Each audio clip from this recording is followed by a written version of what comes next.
graça e a paz do Senhor estejam no coração de todos vocês. Sejam muito bem-vindos. Reitero aí as palavras iniciais do diretor da igreja, Rafael.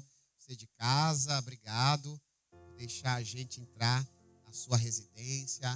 De repente você está no trabalho e acessou por acaso o YouTube no nosso canal. Obrigado por deixar a gente fazer companhia a você durante esses momentos. Essa é uma ocasião oportuna de darmos ouvidos à palavra de Deus. Sobretudo porque hoje é um dia especial. O sábado não é um dia qualquer. O sábado é um dia especial. Deus o separou como uma espécie de presente para nós. Eu quero convidar você a acompanhar a leitura da palavra no livro de Atos, capítulo 2. Atos 2, versículos 37 e 38. Atos 2, 37 e 38. Assim diz a palavra de Deus. Ouvindo eles estas coisas, compungiu-se-lhes o coração. E perguntaram a Pedro e aos demais apóstolos: que faremos, irmãos? Respondeu-lhes Pedro: arrependei-vos e cada um de vós seja batizado em nome de Jesus Cristo para a remissão dos vossos pecados e recebereis o dom do Espírito Santo. Amém. Se você pudesse voltar no tempo, revivendo o passado, o que você faria diferente? Se você pudesse voltar no tempo, revivendo o passado, o que você faria diferente? Já pensou nisso? Se você tivesse uma oportunidade de fazer tudo de novo, quais decisões você se arrepende de tê-las tomado? Pessoas que entendem que não precisam se arrepender de nada do que fizeram, desconhecem o que a Bíblia fala a respeito da maldade humana. Pois, segundo as Escrituras, todos são pecadores e precisam se arrepender de seus pecados.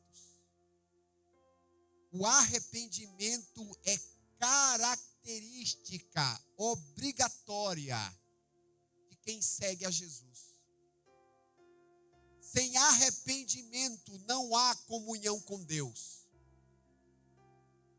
Na Bíblia Sagrada, a palavra arrependimento significa tristeza pelos atos cometidos a ponto de abandoná-los para seguir a Jesus. Este é o significado teológico da expressão arrependimento. Eu não sei como você conceitua essa palavra ou como os dicionários da língua portuguesa a definem.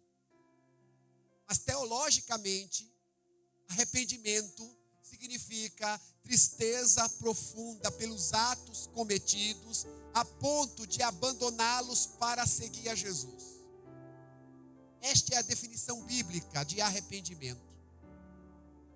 E o arrependimento é tão importante que se torna indispensável para todos aqueles que querem estar próximos do Senhor. Quando nos arrependemos, Deus entra em contato com a gente e nos proporciona experiências profundas com Ele. Sem arrependimento, não conheceremos a Deus de uma maneira verdadeira. O arrependimento nos faz tocar nos céus, nos faz ver o que ninguém mais vê, nos faz sentir o que ninguém mais sente. E é exatamente este o cenário descrito em Atos capítulo 2. Se você depois puder ler cuidadosamente.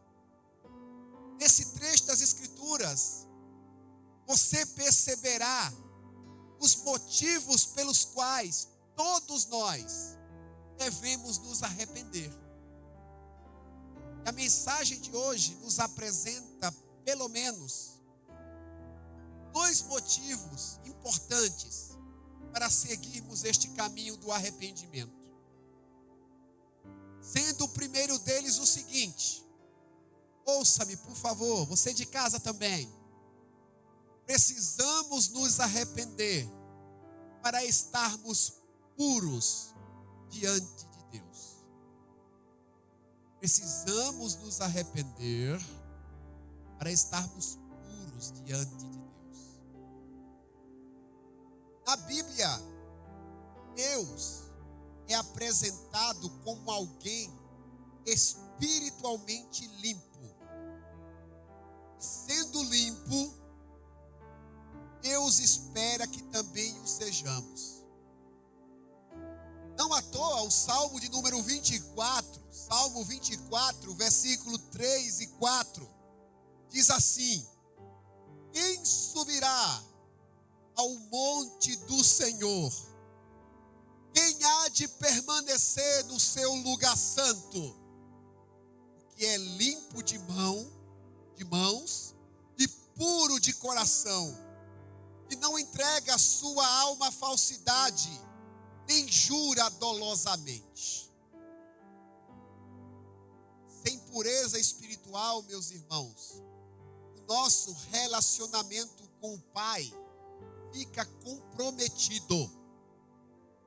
Sem pureza espiritual, não estamos preparados para Jesus.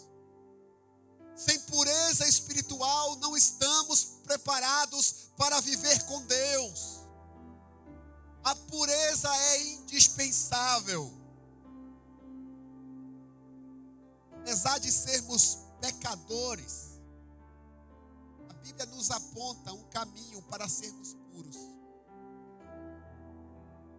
Porque não precisamos ser perfeitos necessariamente para alcançar um grau de pureza que agrada ao Senhor. Segundo as Escrituras, a prática do arrependimento nos permite sermos purificados por Jesus. E é exatamente este o raciocínio do versículo 37 de Atos 2. O texto que eu li no início da mensagem vai aparecer novamente para vocês. Atos 2, 37, o apóstolo Pedro, enquanto prega, ele diz o seguinte: arrependei-vos, cada um de vocês, e sejam batizados em nome de Jesus Cristo, para a remissão dos pecados. Atos 2, 38, na realidade, apareceu para você. Pedro está dizendo: arrependei-vos, e sejam batizados em nome de Jesus, para serem remidos dos pecados de vocês. Quando nos arrependemos de maneira verdadeira, a ponto de termos um compromisso com a palavra, nos tornamos puros. Por isso que o texto diz: arrependei-vos, cada um de vocês, sejam batizados. Porque a ideia de batismo tem a ver com compromisso com Deus, compromisso com a palavra. Quando alguém opta em se batizar nas águas, está declarando que o seu compromisso com Deus é sério. Não é apenas uma paquera espiritual com o Senhor, mas é um verdadeiro casamento, um enlace com o Senhor. Quando o arrependimento é verdadeiro, Deus nos purifica de todos os nossos pecados. Vale destacar, meus irmãos, que o arrependimento não se resume a uma mera crise de consciência. Não confunda arrependimento com remorso. Arrependimento é algo sobrenatural. Porque o remorso faz a gente sentir pesar pelo que fez, mas não muda o nosso comportamento e nem nos encaminha para Deus. O arrependimento é diferente. Ele tem um efeito espiritual. Ele muda a direção da nossa vida e nos faz desejar ter comunhão com Jesus. A prática do arrependimento produz repercussões espirituais em nossa vida. Por isso que na palavra ele sempre está atrelado à fé em Jesus. Sem fé em Jesus, o arrependimento não é verdadeiro. Não basta sentir pesar. É preciso encaminhar a vida para a presença do Mestre, do Filho de Deus. As Escrituras dizem que um dia Jesus voltará a este mundo. E ele virá para buscar os arrependidos. Por isso que o arrependimento é algo espiritual. Porque ele determinará se nós estaremos prontos ou não para recebermos Jesus dos céus. Eu sei que a mensagem da volta de Jesus nos nossos dias parece obsoleta. Porque do tempo para cá, a ciência se tornou um Deus. De modo que tudo aquilo que não pode ser provado cientificamente, perdeu credibilidade. Nós não temos como comprovar cientificamente que Jesus voltará. Não tem. Como também não temos como provar cientificamente o que nós estamos fazendo aqui hoje. Mas a palavra de Deus nos afirma que um dia Cristo Jesus descerá do céu com poder e grande glória. Cristo Jesus declarou que um dia morreria e seria sepultado. E após o terceiro dia ressuscitaria. Do ponto de vista científico, isso jamais aconteceria. Jamais.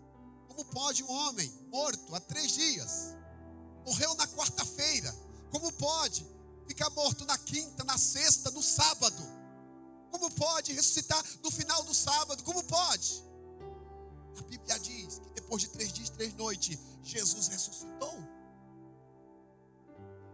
Não foi apenas uma miragem aqueles que viram Jesus, porque a Bíblia diz que ele passou 40 dias convivendo com as pessoas, dando provas cabais de que estava vivo.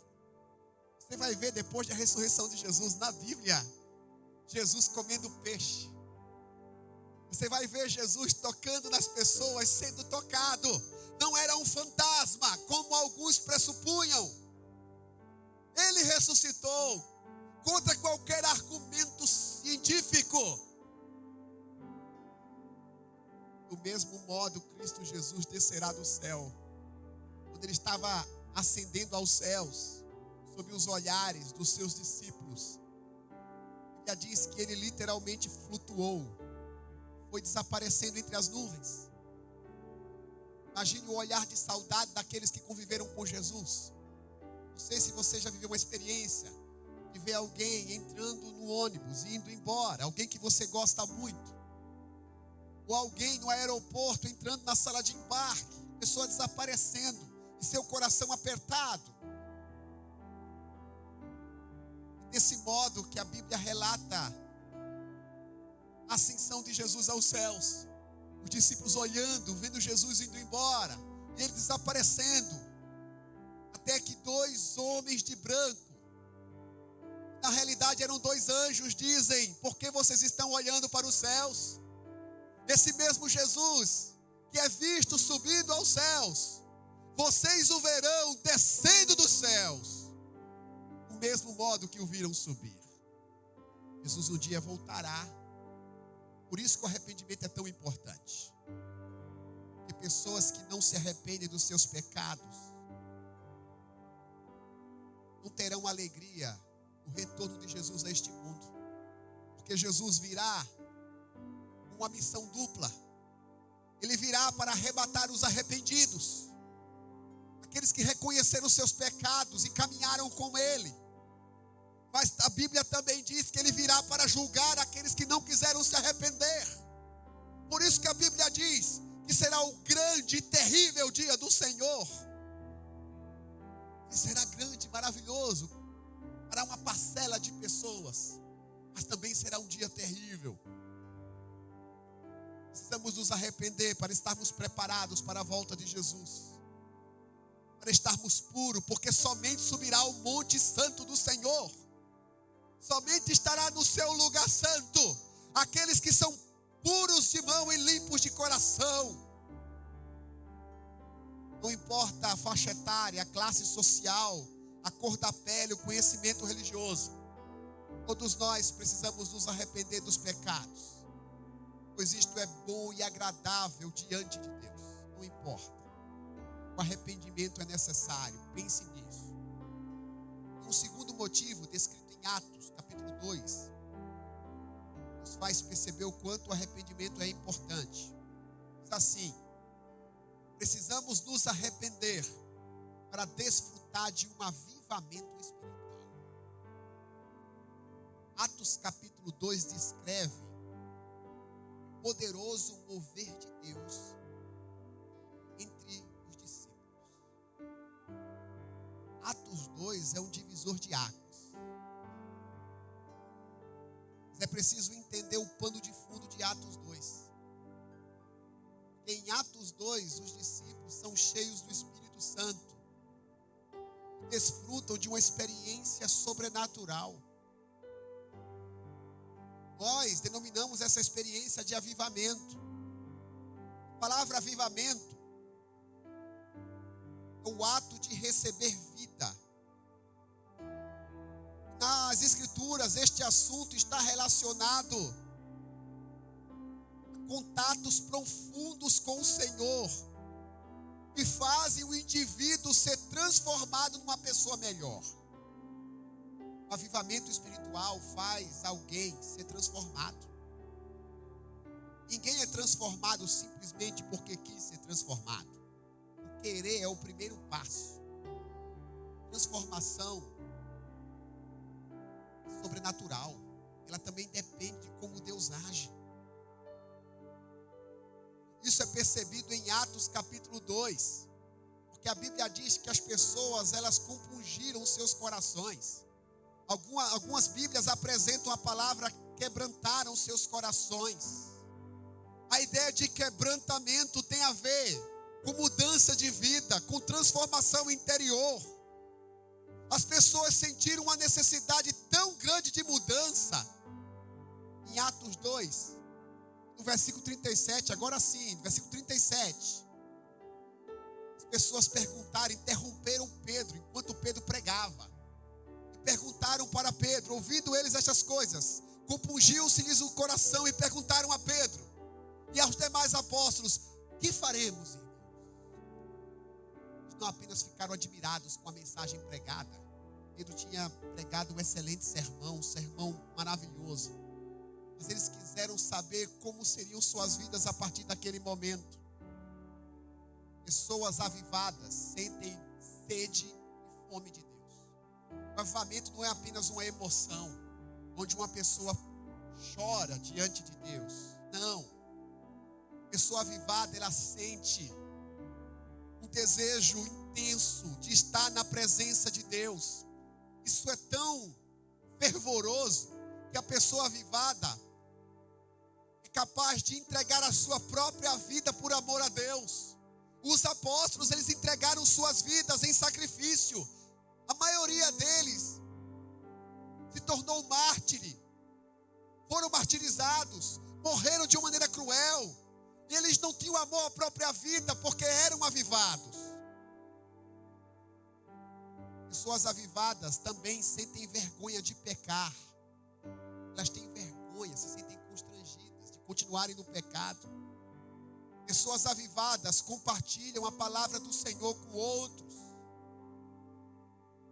Pessoas avivadas, elas presenciam os milagres divinos. Se você quer saber se você vive um avivamento ou não, olhe para essas características bíblicas.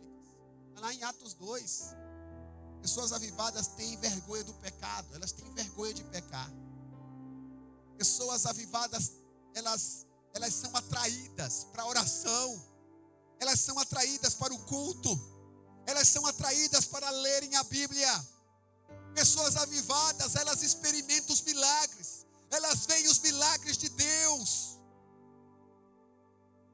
Pessoas avivadas, elas têm uma transformação no seu caráter. Sabe de uma coisa, meu irmão e minha irmã?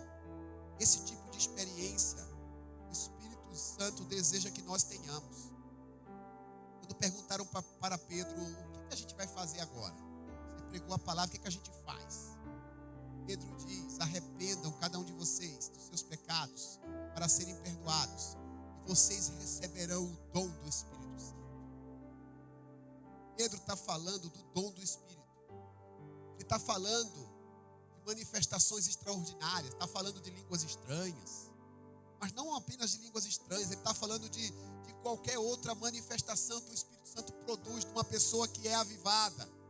A gente precisa se arrepender para receber o dom do Espírito Santo e desfrutar deste poderoso avivamento. Somente através do arrependimento teremos a oportunidade de conhecer melhor a Deus. Preciso abrir o nosso coração, é preciso nos arrependermos, para que o Senhor sopre vida em nós. Você tem vivido um avivamento espiritual na sua história? Analisa a sua vida. Os discípulos viveram este avivamento. Os discípulos desfrutaram deste poderoso avivamento. Você tem vivido?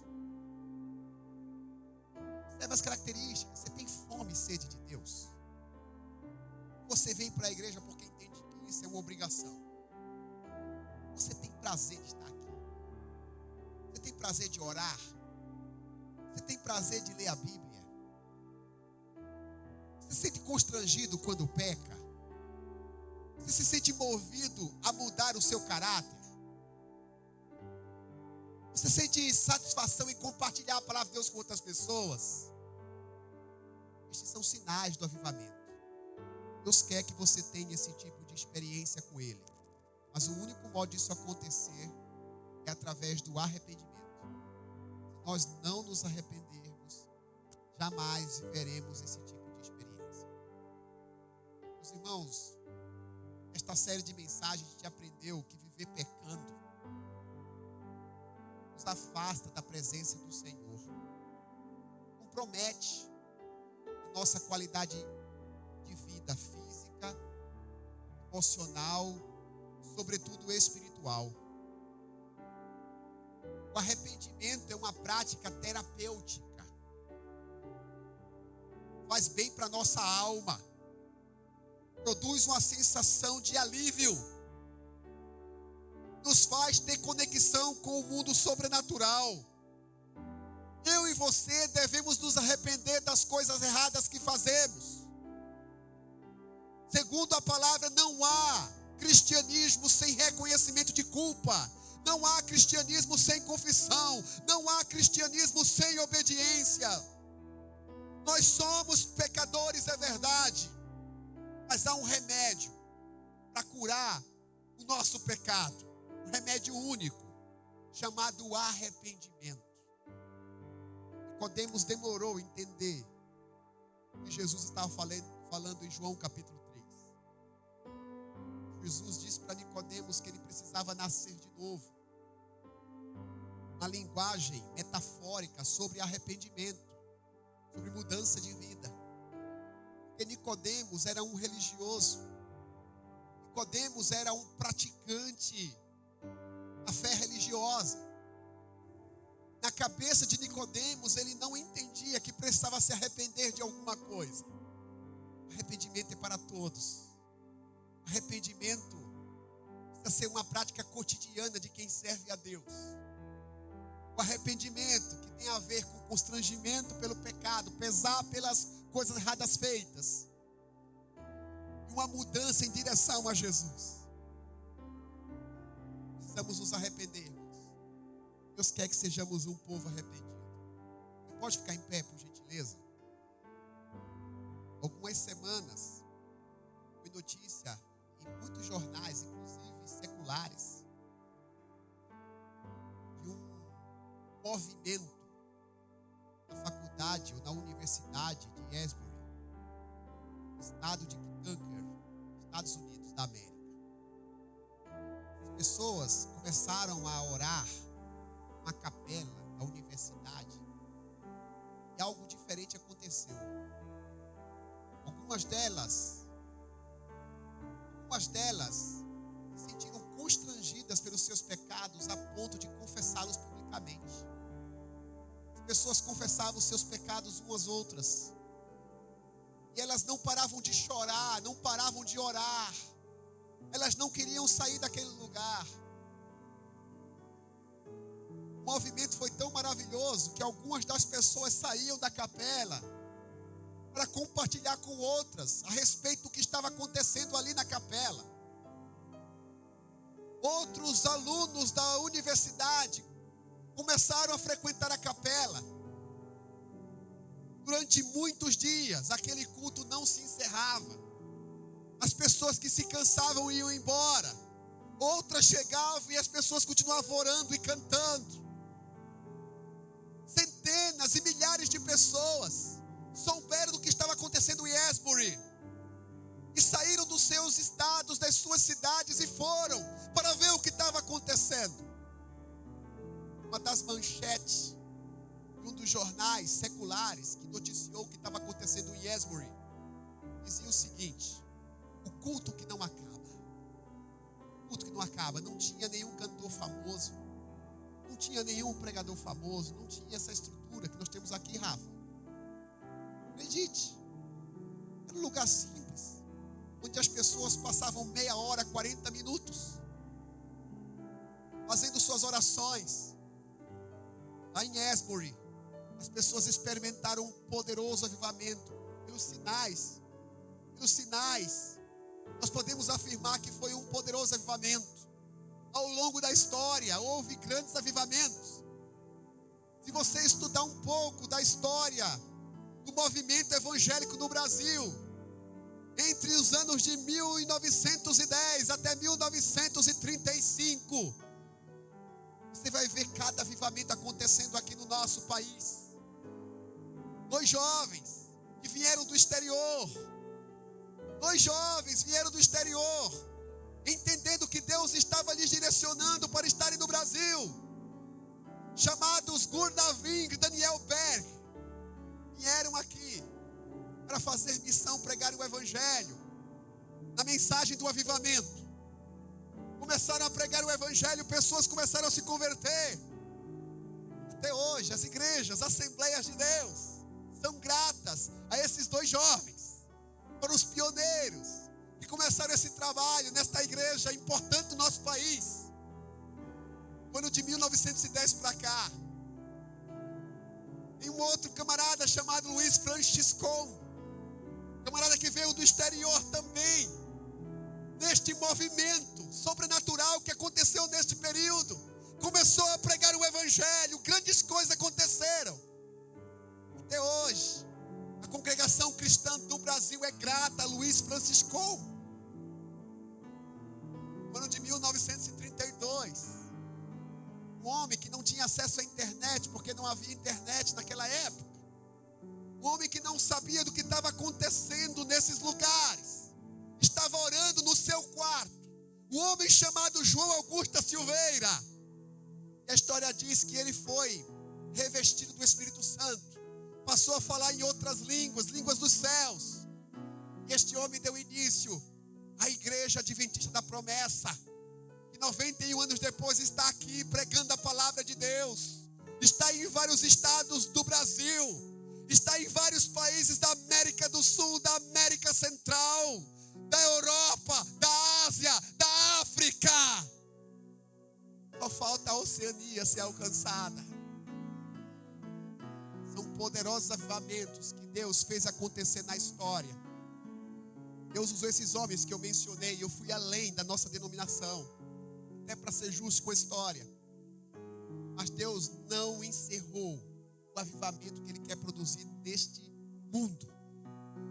Se Jesus ainda não voltou, é porque Deus ainda tem uma história para escrever. Nós somos o personagem ou os personagens dessa nova história de Deus. Somente arrependidos dos seus pecados viverão isso, Rafael. Se você prefere pecar e abraçar o pecado, me desculpe, você não vai viver essa experiência, a experiência de Asbury. Você não vai viver a experiência de João Augusto, de Daniel Berg, Gunnar Wingre, Luiz Franciscon e tantos outros que eu poderia citar. Spurgeon, Billy Graham. Você não vai viver essa experiência. Você não vai sentir Deus como esses homens sentiram. Billy Graham ainda era um jovem universitário, não ainda pastor. Billy Graham foi um dos maiores pregadores do nosso tempo, se não o maior. O homem que mais levou pessoas para Jesus. Em uma determinada ocasião ele foi flagrado, orando a Deus, sem ninguém ver. Apenas o seu professor o viu, dizendo: Senhor, faz de novo. Queremos novamente um avivamento, faz de novo. Ele orava, ele buscava. Billy Graham se tornou um homem poderosíssimo na pregação do Evangelho. Um ícone para os crentes dos nossos dias. Deus quer fazer de você uma chama do seu avivamento nesse tempo. Acredite nisso, é possível. Eu vou orar pela sua vida, meu irmão. Eu vou orar para que nós sejamos quebrantados e estejamos dispostos a receber este avivamento de Deus.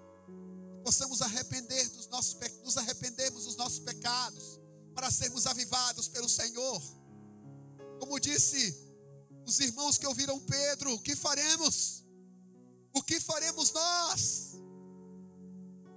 Arrependam-se cada um de vocês e sejam batizados para a remissão dos pecados e receberão o dom do Espírito Santo. Pai, no nome de Jesus, eu te agradeço, Senhor, pelas tuas palavras durante esta série de mensagens. Nós temos ouvido a importância do arrependimento.